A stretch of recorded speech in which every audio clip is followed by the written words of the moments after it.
memulainya, kami akan memperkenalkan diri kami masing-masing. Saya sendiri, Christina Nova Auliada Gomez, berperan sebagai host, dan saya Maria Juliana berperan sebagai ahli dalam klinik. Saya Anissa Sofiana Bria, berperan sebagai ahli manajemen risiko. Saya Albert Suringsana, berperan sebagai pengecer. Dan saya Marianti Gaimana, saya berperan sebagai konsumen.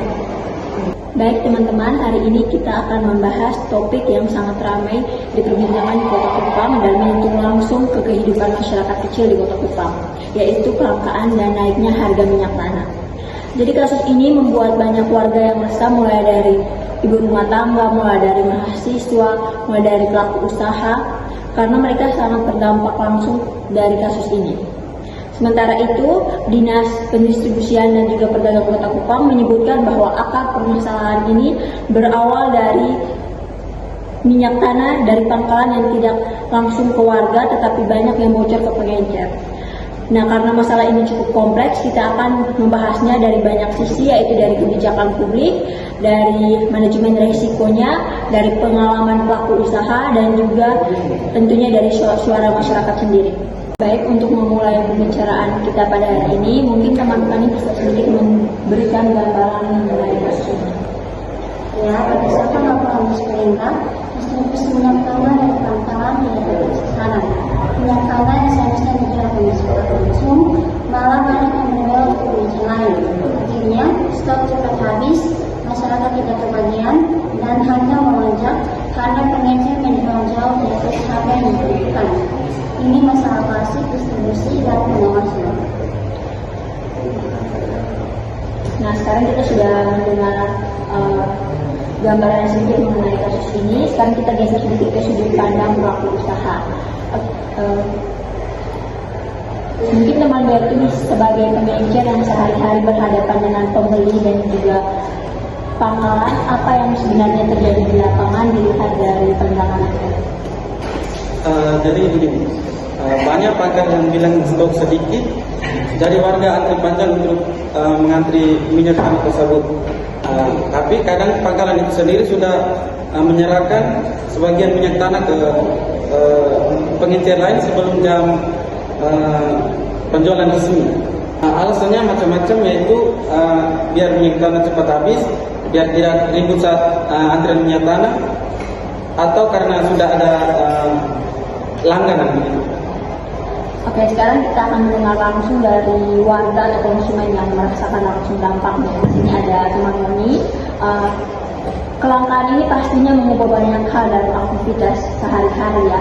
Apa yang paling terasa dan paling menyulitkan bagi teman Moni? Capek sekali guys, kami antri lama tapi sering habis sebelum kami dapat. Dan biasanya kalau mau beli di pengecer harganya tuh mahal sekali. Jadi seperti yang kita ketahui bersama bahwa minyak tanah itu kan kebutuhan dasar. Jadi kalau minyak tanah langka, otomatis akan membuat kita panik karena tidak ada alternatif cepat. Oke, terima kasih Moni. Oke, sekarang kita ke sudut pandang yang lebih teknis. Di sini ada teman Anissa. Dari sisi manajemen risikonya, apakah kondisi seperti ini itu sebenarnya bisa dicegah sejak awal atau memang ini sudah masalah yang sulit untuk dihindari? Bisa sekali, sangat bisa, karena kelangkaan dan kenaikan harga ini kan terjadi karena kegagalan pengendalian risiko pada rantai distribusi. Nah, ada 3 risiko besar yang tidak dikelola dengan baik.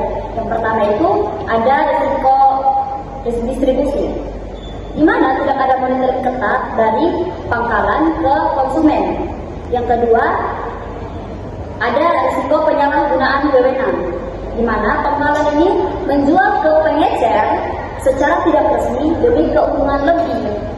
Nah, risiko yang ketiga itu risiko informasi, di mana warga ini tidak mendapat informasi akurat soal jadwal dan stok sehingga rawan dimanfaatkan oleh pengecer.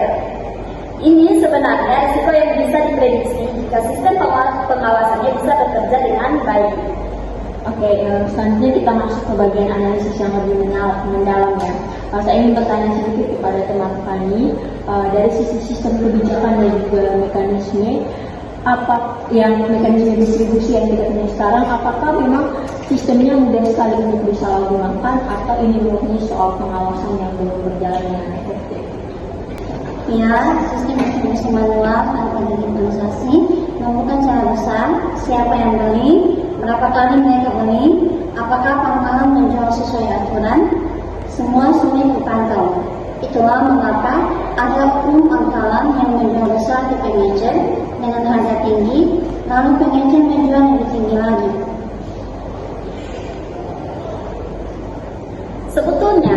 Sebetulnya nih, ini resiko berantai, di mana jika pangkalan tidak diawasi, maka pengecer mendapat uang bermain dan masyarakat menjadi korban. Manajemen risiko seharusnya memetakan titik rawan seperti ini dan menutup celahnya. Begitu. Oke, baik, jadi sudah kita ketahui ya, sudah kita lihat nih, kalau memang ini bukan hanya soal minyak tanahnya yang hilang atau stoknya sedikit, tetapi ada rantai risiko yang dibiarkan terbuka. Oke, selanjutnya kita sampai di bagian yang paling penting, yaitu solusi. Karena percuma ya kalau kita bahas panjang lebar dari tadi, tapi tidak diarahkan pada langkah selanjutnya yang harus dilakukan. Oke, jadi saya ingin mulai dari sudut pandang manajemen resikonya dulu. Di sini ada teman Anissa. Jadi sekali lagi dia berbicara langkah apa yang paling realistis yang bisa segera untuk dilakukan untuk mengatasi kasus ini. Nah, begini guys, digitalisasi distribusi minyak tanah ini kan menggunakan aplikasi untuk mencatat stok, transaksi, dan distribusi ke rumah tangga secara real time. Sistem kuota terpotong per kakak mengurangi pembelian berulang dan penimbunan. Auditor sistem pangkalan ini untuk memastikan mereka tidak menyalurkan ke pengecer ilegal. Oke, tadi kita sudah mendengarkan solusi dari sudut pandang manajemen risikonya ya guys. Oke, sekarang kita akan mendengarkan solusi dari sudut pandang kebijakan publiknya. Silakan teman-teman. Dari saya sebagai ahli kebijakan publik, solusinya itu yang pertama, percepat pengawasan lapangan oleh dinas peninggal. Yang kedua itu memperlakukan sanksi tegas untuk pangkalan dan pengecer nakal. Dan yang ketiga, transparansi harga yang diumumkan di setiap titik distribusi. Selanjutnya solusi dari teman Berto sebagai pengecer, silakan. Menurut saya, pangkalan wajib menjual langsung ke warga, bukan ke pengecer, dan pengecer resmi harus terdaftar dan diawasi begitu. Oke, dan yang terakhir dari teman Ludi, silakan memberikan pendapatnya. Baik, dari saya mungkin kita harus berani melapor kalau ada kelangkaan yang tidak beres. Jadi kita bisa menggunakan kanal resmi pemerintah dan bukan cuma hanya menggunakan media sosial supaya alternatifnya itu cepat teratasi. Oke, terima kasih untuk semua narasumber. Jadi dari diskusi ini jelas ya guys, kalau kelangkaan dan naiknya harga minyak tanah itu bukan hanya sekedar stoknya habis, tetapi juga tentang distribusi yang tidak tepat, kurangnya pengawasan, dan adanya celah risiko di lapangan. Dengan pengawasan yang lebih tegas dan sistem distribusi yang lebih transparan, masalah ini sebenarnya bisa sekali untuk dicegah. Semoga pembahasan kami kali ini bisa bermanfaat dan membuka perspektif baru ya. Oke teman-teman, jadi sekian pembahasan kami pada hari ini mengenai kelangkaan dan juga naiknya harga minyak tanah di Kota Kupang. Kami undur diri. Terima kasih.